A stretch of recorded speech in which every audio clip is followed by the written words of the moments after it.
नमस्कार, आप देख रहे हैं देश दिन भर। मैं हूं आपके साथ ऋतु तिवारी पोखरियाल। बुलेटिन की शुरुआत करेंगे अयोध्या राम मंदिर से जुड़ी इस वक्त की बड़ी खबर आपको दे दें। रामलला के गर्भगृह में विराजमान होने की तैयारी, तो कार्यक्रम को भव्य बनाने की तैयारी में जुटी वीएचपी। लोगों को रामलला के दर्शन कराने की बन रही योजना, रामलला के दर्शन कराने की योजना बना रही है वीएचपी। अक्टूबर से लेकर फरवरी तक देश भर में होंगे कार्यक्रम। 30 सितंबर से 15 अक्टूबर तक बजरंग दल निकालेगा शौर्य यात्रा। एक महीने तक बड़े बड़े साधु संत करेंगे पद यात्रा और सभाएं, जगह जगह भव्य दीपोत्सव का कराया जाएगा आयोजन। तो बड़ी खबर आपको इस वक्त दे रहे हैं। रामलला की विराजमान होने को लेकर तैयारियां तेज है। अयोध्या में राम मंदिर से जुड़ी इस वक्त की बड़ी खबर आपको दे रहे हैं। रामलला के गर्भगृह में विराजमान होने की तैयारियां तेज हो चुकी है। कार्यक्रम को भव्य बनाने के लिए तैयारियों में जुटा है वीएचपी। तो लोगों को रामलला के दर्शन कराने की बन रही है योजना। तो रामलला के दर्शन कराने की योजना वीएचपी बना रही है। अक्टूबर से लेकर फरवरी तक देश भर में कार्यक्रम होंगे। 30 सितंबर से 15 अक्टूबर तक बजरंग दल निकालेगा शौर्य यात्रा। और अधिक जानकारी के साथ हमारे संवाददाता पीयूष तिवारी हमारे साथ जुड़ चुके हैं। पीयूष, रामलला के गर्भगृह में विराजमान होने की तैयारियां तेज हो चुकी हैं। सबको इंतजार था कि कब मंदिर बनकर तैयार होगा और उसके बाद रामलला के दर्शन हो सकेंगे, और इसी तैयारी को किस तरह और भव्य बनाया जाए, इसकी तैयारी में वीएचपी जुट चुका है।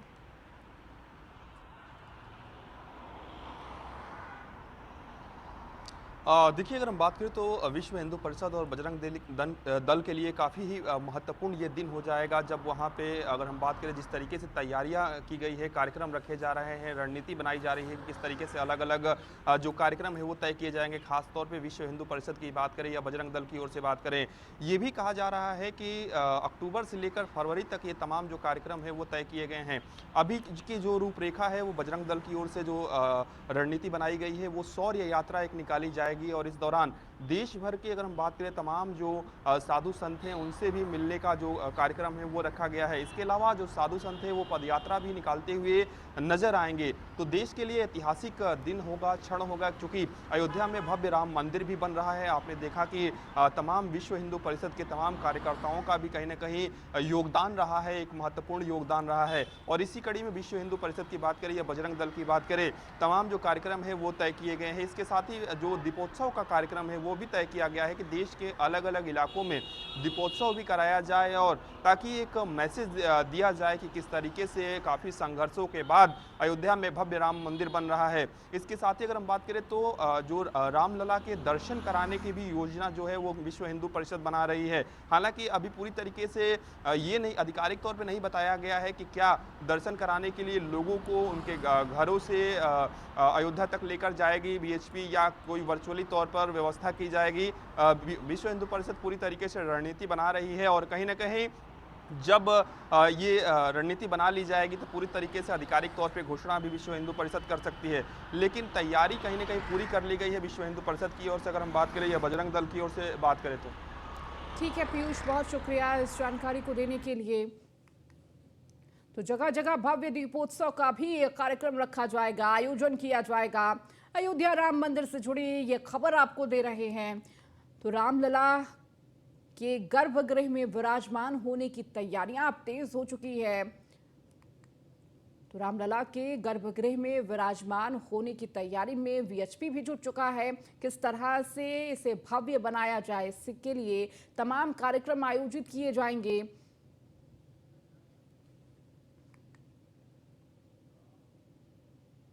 खबरों में आगे बढ़ेंगे, बात भारतीय जनता पार्टी की करेंगे, जहां पर संगठनात्मक बदलाव हो सकता है। बीजेपी में संगठनात्मक फेरबदल की तैयारी तेज है। कल देर रात प्रधानमंत्री आवास पर बड़ी बैठक चली, जिसमें शाह, नड्डा, बीएल संतोष बैठक में मौजूद रहे। सरकार और संगठन को लेकर विचार विमर्श हुआ। मोदी कैबिनेट में फेरबदल भी हो सकता है। बड़ा फेरबदल ये माना जा रहा है। बदलाव पर पीएम मोदी की मोहर का इंतजार है। तो 30 जून के बाद हो सकता है बदलाव का ऐलान।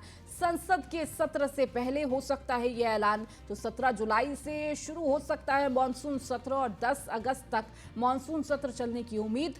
गुजरात समेत 3 राज्यों में हो सकता है नए प्रदेशाध्यक्ष का ऐलान। इसके साथ ही सभी 6 संगठनात्मक क्षेत्रों की टीमों में भी बदलाव हो सकता है। धर्मेंद्र प्रधान और भूपेंद्र यादव को मिल सकती है नई जिम्मेदारी।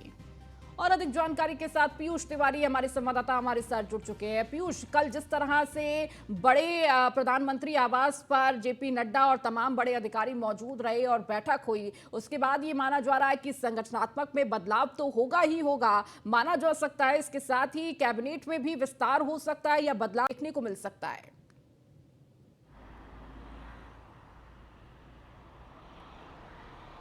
बिल्कुल, अगर हम बात करें तो करीब 5 घंटे तक कल देर रात प्रधानमंत्री आवास पर प्रधानमंत्री नरेंद्र मोदी की अध्यक्षता में एक बैठक हुई है। चूंकि 2024 के लोकसभा के चुनाव नज़दीक आ रहे हैं, ऐसे में भारतीय जनता पार्टी अपनी तैयारियों में अभी से जुटी हुई है। और सबसे बड़ी बात है कि संगठन में भी कहीं ना कहीं बदलाव हो सकते हैं और जल्द से जल्द बदलाव किए जा सकते हैं। क्योंकि आपने देखा कि कल जो बैठक हुई है उनमें सूत्र बताते हैं कि कैबिनेट में फेरबदल को लेकर भी कहीं ना कहीं चर्चा हुई है। और चूंकि अंतिम जो मुहर है वो प्रधानमंत्री नरेंद्र मोदी को लगानी है, क्योंकि आपने देखा कि इससे पहले गृह मंत्री अमित शाह की अध्यक्षता में करीब 3 बैठकें दिल्ली में बड़ी बैठकें हुई है भारतीय जनता पार्टी मुख्यालय में।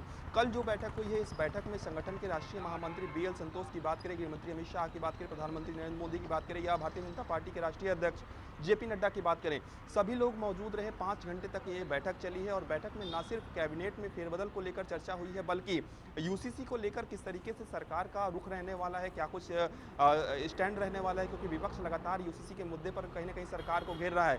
इसको लेकर भी कहीं ना कहीं चर्चा हुई है। इसके साथ ही जहां जहां पे विधानसभा के चुनाव होने वाले हैं, वहां पे भारतीय जनता पार्टी क्या कुछ रणनीति बनाएगी, इसको लेकर चर्चा हुई है। सबसे बड़ी बात है कि कुछ महत्वपूर्ण नाम निकल कर आ रहे हैं सामने, चाहे धर्मेंद्र प्रधान की बात करें या भूपेंद्र यादव की बात करें। इनको नई और बड़ी जिम्मेवारी कहीं ना कहीं और भी दी जा सकती है आने वाले दिनों में। इसको लेकर सूत्रों के हवाले से जानकारी है कि इसको लेकर भी कहीं ना कहीं चर्चा हुई है। तो 2024 के लोकसभा चुनाव के मद्देनजर अगर कल की हम बैठक की बात करें तो एक बड़ी बैठक कहीं ना कहीं मानी जा रही है। इसके अलावा 3 क्लस्टर कहीं ना कहीं बांटे गए हैं और इसमें चरणबद्ध तरीके से तमाम जो राज्य हैं वहां पे तमाम जो केंद्रीय मंत्री है वो जाएंगे और राज्यों के पदाधिकारियों। ठीक है पीयूष, बहुत शुक्रिया इन तमाम जानकारियों को देने के लिए। अब बात बिहार की करेंगे। बिहार दौरे पर गृह मंत्री अमित शाह है, जनसभा को संबोधित करेंगे अमित शाह। दोपहर 2:30 बजे लखीसराय में ये जनसभा होगी। तो बिहार दौरे पर गृह मंत्री अमित शाह हैं, तो जनसभा को इस दौरान संबोधित करेंगे और मोदी सरकार के 9 साल का जिक्र इस जनसभा में करेंगे। किस तरह से 9 सालों में क्या कुछ उपलब्धियां रही उसका जिक्र करेंगे। तो दोपहर 2:30 बजे ये जनसभा होगी।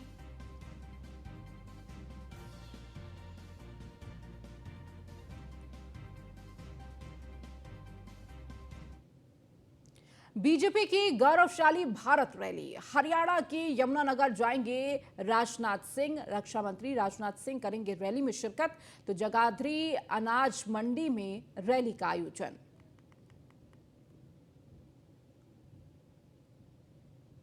तो बीजेपी की गौरवशाली भारत रैली जिसका आयोजन किया जा रहा है।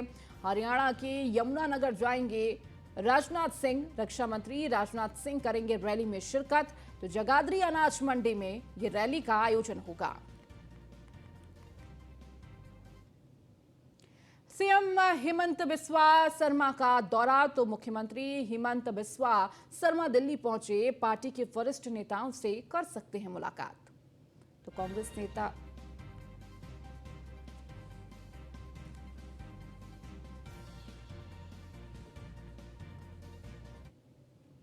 खबरों में आगे बढ़ेंगे। कांग्रेस नेता कमलनाथ का आज दिल्ली दौरा। दिल्ली में आलाकमान के साथ करेंगे चर्चा। खड़गे और जेपी अग्रवाल से हो सकती है मुलाकात।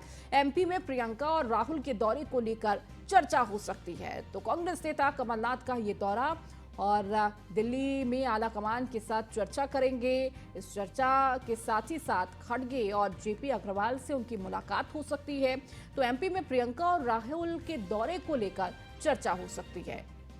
देखिए, मध्य प्रदेश में चुनाव है और इस चुनाव को देखते हुए सभी पार्टियां जोर आजमाइश में लगी हुई हैं। जहां कांग्रेस पार्टी मध्य प्रदेश में लगातार किस तरह से मजबूती से आया जाए इसके जोर आजमाइश में लगी हुई है और इसी को लेकर यह बैठक महत्वपूर्ण मानी जा रही है।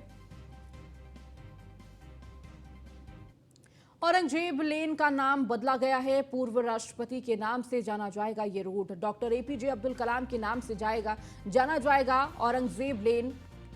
तो औरंगजेब लेन दिल्ली में, जिसे हम औरंगजेब नयम से जानते थे, लेकिन अब इसका लेन का नाम बदल दिया गया है। पूर्व राष्ट्रपति के नाम पर ये लेन का नाम रखा गया है। डॉक्टर एपीजे अब्दुल कलाम के नाम पर जाना जाएगा औरंगजेब लेन।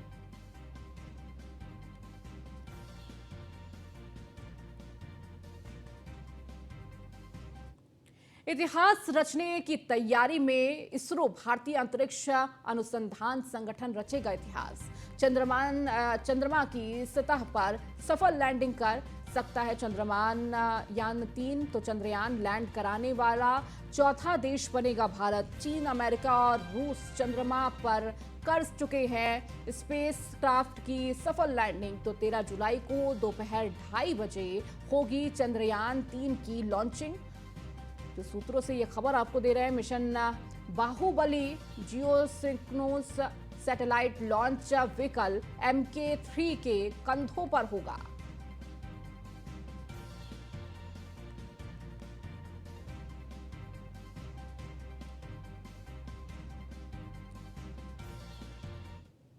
अब खबर बिहार से है, जहां महाराजगंज प्रखंड के पोखरा, माधवपुर और कसदेवरा, तेवथा आदि पंचायतों में जेडीयू की पंचायत स्तरीय कार्यकारिणी की बैठक हुई, जिसमें महाराजगंज विधानसभा प्रभारी ओम प्रकाश सेतु और पूर्व विधायक हेम नारायण शाह आदि ने कार्यकारिणी की बैठक को संबोधित किया।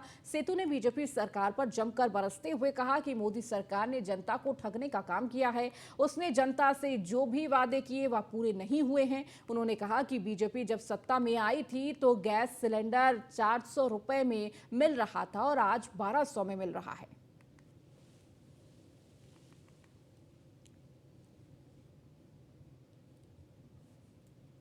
आरा में नगर निगम का चुनाव हुए महज 6 महीने भी पूरा नहीं हुआ। मेयर और डिप्टी मेयर में आरोप और प्रत्यारोप का दौर भी शुरू हो गया है। डिप्टी मेयर प्रतिनिधि और पति सरोज सिंह का कहना है कि मेयर प्रतिनिधि के द्वारा मनमानी की जा रही है। अपने लोगों को केवल ठेका का काम दिया जा रहा है। इसके साथ ही उन्होंने कहा कि गलत तरीके से सैराती का टेंडर भी अपने लोगों को दिया गया है। आरा नगर निगम और मेयर और डिप्टी मेयर का चुनाव के करीब अभी 6 महीना भी पूरा नहीं हुआ कि विवाद शुरू हो गया। विवाद यहाँ तक हो गया कि अब डिप्टी मेयर पे लाखों रुपए गबन का भी आरोप लगा दिए। टेंडर मेयर के अपने लोग अब ले रहे हैं। क्या मामला आ गया? अचानक नाराजगी हो गई। शुरुआती दौर में चुनाव में तो आप लोग चश्मा पहन के बुलेट चला रहे थे। चश्मा आपका था, बुलेट मेयर का था। दोनों लोग एक दूसरे के लिए वोट भी गुप्त रूप से मांग रहे थे। अचानक गड़बड़ी हो गई। मतलब पैसा ऐसा चीज होता है। देखिए, हम जनता के पास गए थे कि जो आरा नगर निगम है इसमें भ्रष्टाचार पहले से जो पनपा हुआ है उसको हम मुक्त करेंगे। यहाँ तो जब मेयर साहब जीत के आए ना तो उससे भी बदतर स्थिति करती है। अब स्थिति ये है कि जितना विभागीय काम हो रहा है, जितना विभागीय सैरात हो रहा है, सब इनके द्वारा, इनके भाई द्वारा, इनके रिलेशन द्वारा अपने ही कराया जा रहा है। लूट घसोट का माने एकदम दौर मचा हुआ है। 1 महीना पहले इन लोगों द्वारा ये जो टैक्स है, होल्डिंग टैक्स, इसको प्राइवेट अपने मन से, जबकि ना सशक्त कमेटी को पता है, ना बोर्ड को पता है, ना डिप्टी मेयर को पता है, जबकि सभी चिट्ठी हमारे पास आती है कि इस दिन का टेंडर है, ये टेंडर है, लेकिन इसका कोई सूचना हमारे पास। इन लोगों द्वारा टेंडर कर दिया गया। टेंडर में 4 लोग भाग भी ले लिए। लेकिन मेयर तो कह रहे हैं कि डिप्टी मेयर के पति आपके बारे में कि सरोज सिंह ही अक्सर किसी भी मीटिंग में बैठते हैं और मेयर डिप्टी मेयर आती भी नहीं है नगर निगम में।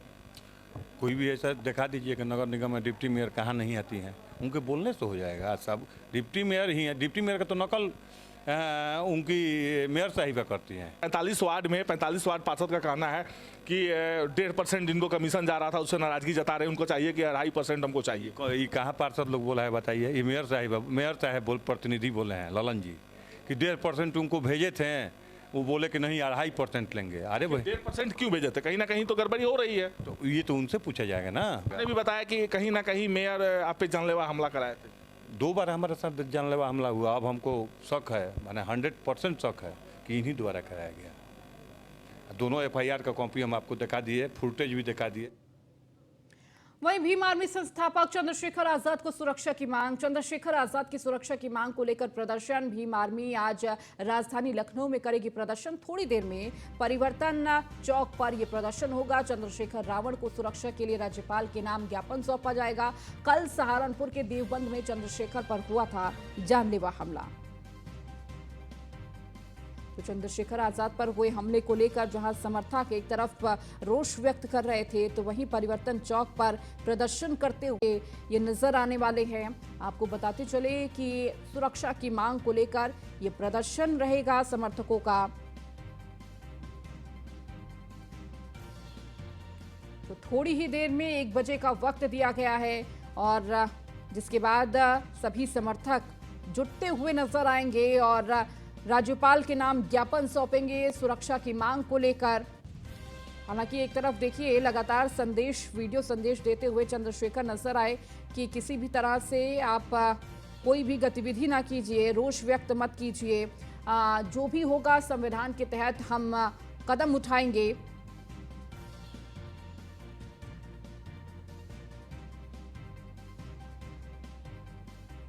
तो चंद्रशेखर आजाद की सुरक्षा को लेकर भीम आर्मी के तमाम कार्यकर्ता इस वक्त राजधानी में प्रदर्शन थोड़ी ही देर में।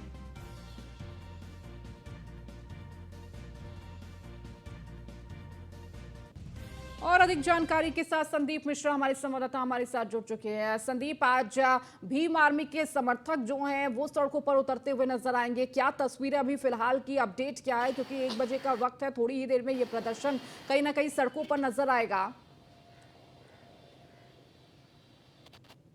देखिए, बिल्कुल निश्चित तौर पे जिस तरीके से अगर बात करते हैं राजधानी लखनऊ की, तो राजधानी लखनऊ में जो तस्वीरें वो हम आपको दिखाने का प्रयास करेंगे कि जिस तरीके से अगर चंद्रशेखर आजाद के कार्यकर्ता यहाँ पे पहुंचते हैं तो पहले से PSC को तैनात कर दिया गया है। साफ तौर पे यहाँ पे PSC के बटालियन को खड़ा कर दिया गया है। इसके साथ ही साथ में यहाँ पे सुरक्षा बलों की अगर बात करें तो पार्कों में भी सुरक्षा व्यवस्था को तैनात कर दिया गया है। साथ ही साथ अगर यहाँ के कार्यकर्ता अगर आते हैं और अपनी मांगों को लेकर आगे बढ़ते हैं तो निश्चित तौर पर उन्हें रोकने का पूरी तरीके से प्रयत्न किया जाएगा, क्योंकि जिस तरीके से कल उनके ऊपर हमला होता है, हमला होने के बाद से घायल होते हैं, लगातार उनके कार्यकर्ता जो है इस बात का विरोध कर रहे हैं और यहाँ साफ है कि आने वाली कानून व्यवस्था को लेकर के पूरी तरीके से सजग होने की बात कर रहे हैं। ऐसे में अगर वो लोग यहाँ पहुँचते हैं चंद्रशेखर आजाद पार्टी के कार्यकर्ता, तो उन्हें रोकने का पूरी तरीके से प्रयत्न किया गया है कि राजभवन तक वो कार्यकर्ता ना पहुँच पाए, राजभवन तक वह ना जा पाए, उनको रोकने की पूरी व्यवस्था यहाँ पे फिलहाल की गई है। जी बिल्कुल संदीप, और देखिए तैनाती पुलिस की है, प्रशासन की तैनाती है, मुस्तैदी देखने को मिल रही है कि किसी भी तरह की कोई अव्यवस्था ना हो। लेकिन संदीप, इसके साथ ही साथ चूंकि एक तरफ जहां पर चंद्रशेखर रावण वीडियो के द्वारा अपने समर्थकों को कहते हैं कि किस तरह से आप किसी भी तरीके का रोष मत प्रकट करिए, जो भी कदम होगा हम संविधान के तहत उठाएंगे, दूसरी तरफ समर्थकों का ये प्रदर्शन देखने को मिल रहा है। देखिए, बिल्कुल निश्चित तौर पे जहां एक तरफ वो अपने पार्टी के अध्यक्ष हैं और निश्चित तौर पे वो जनता से यही अपील करेंगे, अपने कार्यकर्ताओं से यही अपील करेंगे कि बवाल ना हो, किसी प्रकार से कोई ऐसी घटना दुर्घटना ना घटे जो मेरे साथ हुआ है वो ना हो। लेकिन कानून व्यवस्था को लेकर जरूर उनके कार्यकर्ता सवाल उठाएंगे। निश्चित तौर पर जिस तरीके से कानून व्यवस्था है, जहाँ विपक्ष भी पूरी तरीके से कानून व्यवस्था को लेकर के हावी है, चाहे आम आदमी पार्टी के यूपी प्रभारी संजय सिंह हो, उन्होंने कल एक बयान जारी किया। उन्होंने साफ तौर पर कहा कि जिस तरीके से चंद्रशेखर रावण पर हमला होता है, फिर उसके बाद से लखनऊ की कचहरी के अंदर हमला होता है, कानून व्यवस्था को लेकर घेरते नजर आ रहे हैं। वहीं अगर हम प्रदेश अध्यक्ष की बात हैं कांग्रेस के, तो ब्रजलाल खाबरी का भी साफ तौर पे यही कहना है कि कानून व्यवस्था पे सरकार को निश्चित तौर पे बड़ा कदम उठाना चाहिए और कानून व्यवस्था को पुख्ता करना चाहिए। ऐसे में चंद्रशेखर भीम आर्मी चीफ के जो पार्टी के पदाधिकारी हैं वो आज यहाँ पे पहुंचेंगे। अब से कुछ ही देर के बाद में यहाँ पे पहुंचने के बाद प्रोटेस्ट करेंगे। इसके साथ साथ साथ में राज्यपाल को ज्ञापन देने का पूरा उनका मामला है। यानी साफ है कि अगर राज्यपाल को ज्ञापन देने जाते हैं तो निश्चित तौर पे जो अतिरिक्त फोर्स लगाई गई है वो फोर्स निश्चित तौर पे उन्हें रोकने का प्रयास करेगी, उन्हें आगे बढ़ने का प्रयास नहीं करेगी। इसको लेकर के लगातार जो पुलिस है वो एक्टिव मूड पे है। बिल्कुल संदीप, पुलिस एक्टिव मोड पर है, लेकिन अभी क्या हलचल संदीप देखने को मिल रही है? क्या कोई कार्यकर्ता पहुंचता हुआ वहां पर नजर आ रहा है, समर्थक पहुंचता हुआ नजर आ रहा है? क्योंकि अब सिर्फ कुछ ही मिनट बचे हुए हैं, 1 बजे का वक्त दिया गया था, हालांकि उससे पहले ही लोग इकट्ठा होना शुरू हो जाते हैं। देखिए, मैं तस्वीरों में बहुत कुछ दिखाना चाहूंगा आपको कि यहाँ के जहाँ पे हम खड़े हुए हैं ये परिवर्तन चौक चौराहा है और इस परिवर्तन चौक चौराहे पे ही उन्होंने मैसेज दिया था कि यहीं पे हमारे कार्यकर्ता सभी पहुंचेंगे, यहीं एकत्र होंगे, उसके बाद से यहाँ से हम राजभवन की तरफ रुख करेंगे। यानी साफ है, लेकिन फिर भी अभी तक कोई कार्यकर्ता यहाँ पे नजर नहीं आ रहा है। यानी साफ है कि कहीं ना कहीं वो सब कार्यकर्ता एक साथ एकत्र हो रहे होंगे और वो एकाएक यहाँ पे पहुंचने का प्रयास करेंगे। यानी कि अगर एक साथ यहाँ एकत्र होते हैं तो उन्हें पहले से रोका जाएगा, तो लेकिन ऐसा ना करके वो लोग कहीं और प्लानिंग किए हैं और वहां पे रुक करके फिर एक साथ यहाँ पे पहुंचेंगे। यहाँ पहुंचने के बाद फिर वो राजभवन पहुंचने की तरफ रुक करेंगे। लेकिन अगर तस्वीरों में साफ तौर पे ये है कि यहाँ पे फोर्स को तैनात किया गया है कि अगर राजभवन की तरफ अगर वो जाते हैं तो उन्हें रोकने का पूरा प्रयत्न किया जाएगा। पीएससी की गाड़ियां लगा दी गई हैं, इसके साथ साथ में जो लोकल फोर्स है उसको लगाया गया है। साथ ही साथ में अगर यहाँ पे जो लोकल थाने हैं उन थानों से संपर्क किया गया है कि अगर यहाँ पे भीम आर्मी चीफ के कार्यकर्ता यहाँ पे अगर आते हैं तो उन्हें आगे ना जाने दिया जाए, राजभवन तक उनको ना प्रवेश किया जाने दिया जाए, उसको रोकने का पूरा प्रयत्न किया गया है। फिलहाल अभी कार्यकर्ता यहाँ पे मौजूद नहीं है, आए नहीं है। हो सकता है कि एक साथ में सभी लोग पहुंचे और एक साथ पहुंचने के बाद जो है वो आगे बढ़ने का प्रयास करें। बिल्कुल संदीप, वहां पे मौजूद सुरक्षा कर्मियों से अगर आपकी बातचीत हो पाए कि किस तरह की जानकारी जो दी गई है यहाँ पर कार्यकर्ताओं के पहुंचने की, उसको लेकर पहले से ही मुस्तैदी की जा रही है।